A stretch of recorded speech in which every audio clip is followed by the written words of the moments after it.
ada yang ke Pekanbaru itu boleh kosor kan, dan sebagian katanya belum sampai 80 kilo.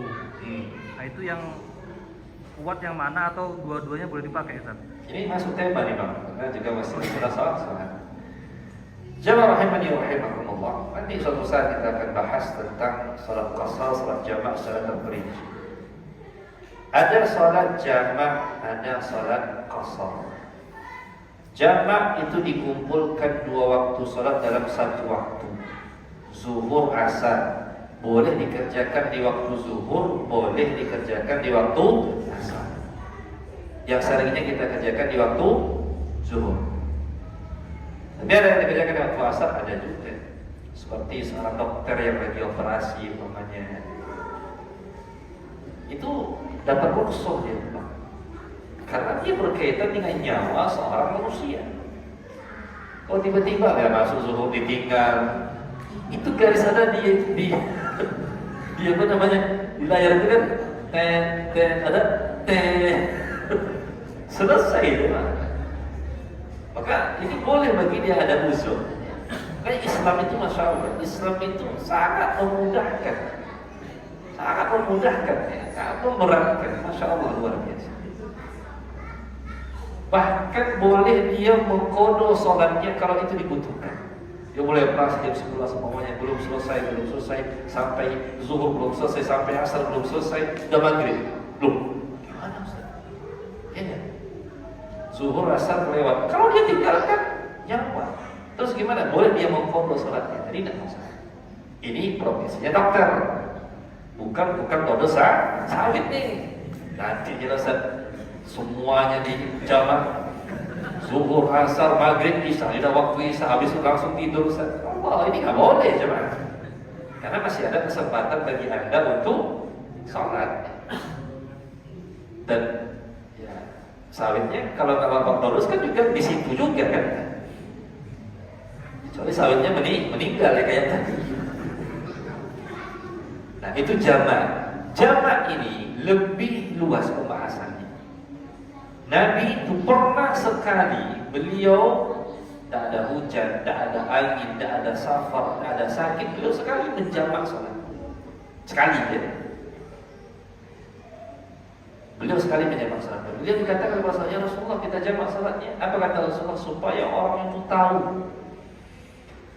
Dalam agama kita itu bukan, dalam agama kita tidak ada sesuatu hal yang berat dan bisa. Yang kedua qasar. Qasar ini memendekkan salat dari yang banyak ke yang dikit. Zuhur 4 rakaat bisa jadi 2. Asar 4 rakaat bisa jadi 2. Isya 4 rakaat bisa jadi 2. Maghrib 3 rakaat bisa jadi 1,5. Iya Pak? Tetap 3 aja. Subuh 2 rakaat tetap 2. Jadi tidak ada kosornya. Saya kosor subuh 1 rakaat. Sholat Bapak batal, ulangi lagi. Maghrib 1,5. Gimana nih Pak sholat 1,5? Nggak bisa, tetap 3 rakaat. Kosor ini Pak, itu pasti berkaitan dengan musafir.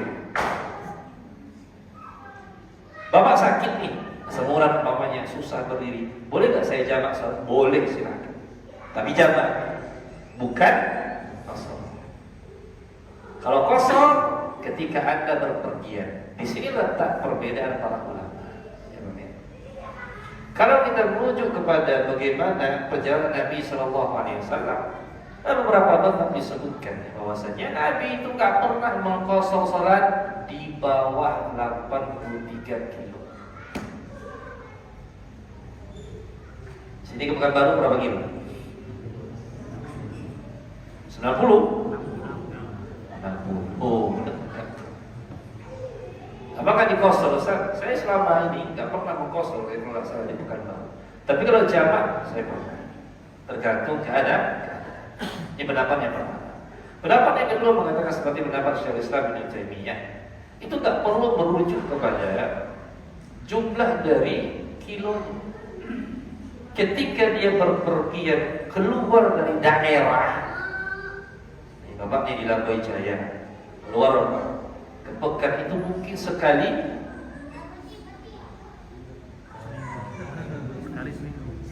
seminggu, sekali umpamanya sekali 3 bulan, sekali 6 bulan. Bahkan ada teman saya itu dia tulis Pak, itu ke pekan Pak udah 5 tahun. Serius, ke pekannya udah 5 tahun nggak pernah ke pekan. Kalau diajak sama teman kemana baru dia ke pekan. Jadi jalan dua itu dia nggak tahu, Insya Allah. Kalau memang seperti itu keadaannya itu boleh-boleh saja. Maka pendapat beliau maksudnya keluar dari daerah pindah ke daerah lain itu sudah boleh mengkosong. Allah kan ini ada khilaf di kalangan para ulama. Tapi bang, saya lebih berpegang kepada pendapat yang 83 kilo karena saya rasa itu lebih masuk akal ya bagi seseorang untuk mengkosong salat. Bukan yang lainnya tidak masuk akal ya. Kenapa? Karena sebagian daerah memang bisa Pak dia mengkosong salat karena beberapa kilo, 40 kilo. Seperti dari Jakarta ke Bogor. Itu beberapa dosen kami waktu ada rehlah perjalanan itu. Sebagian mereka mengkosong salat padahal 40 Jakarta Bogor itu cuma sekitar 40 kilo, itu tak nyampe. Dekat, tak nyampe. Maka mereka mengkosong. Jadi tergantung keadaan. Kalau saya lihat tergantung keadaan. Kalau Bapak ke Pekanbarunya memang sesekali, maka tak apa Bapak kosong. Tapi kalau Bapak sekali 2 hari ke Pekanbaru, ya udah sholat berjamaah. Ya Pak ini kosong, banyak masjid, di Tiris banyak masjid. Di Pekanbaru juga masjid semua. Tapi kalau Bapak ke Padang agak jauh, lebih dari yang disebutkan tadi, maka adalah dianjurkan mengkosong. Kenapa? Allah itu suka seseorang mengambil rukhsah. Sebagaimana Allah itu juga suka seseorang melaksanakan azim.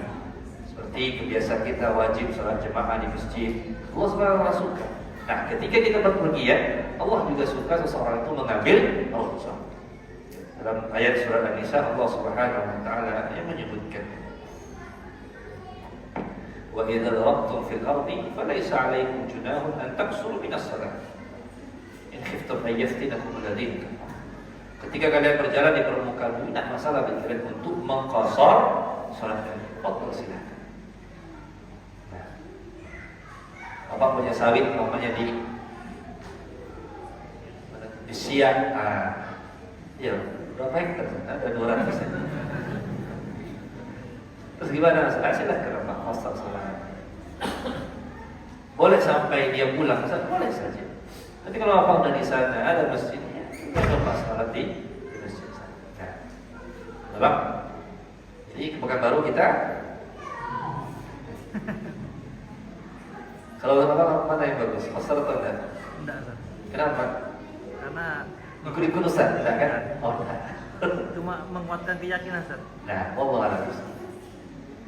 Saya rasa cukup, mudah-mudahan bermanfaat. Ada lagi yang lain? Nah, pas ya. Pak Imamnya sudah datang. Tutup. Subhanakallahumma wa bihamdika asyhadu an la ilaha illa anta astaghfiruka wa atubu ilaik.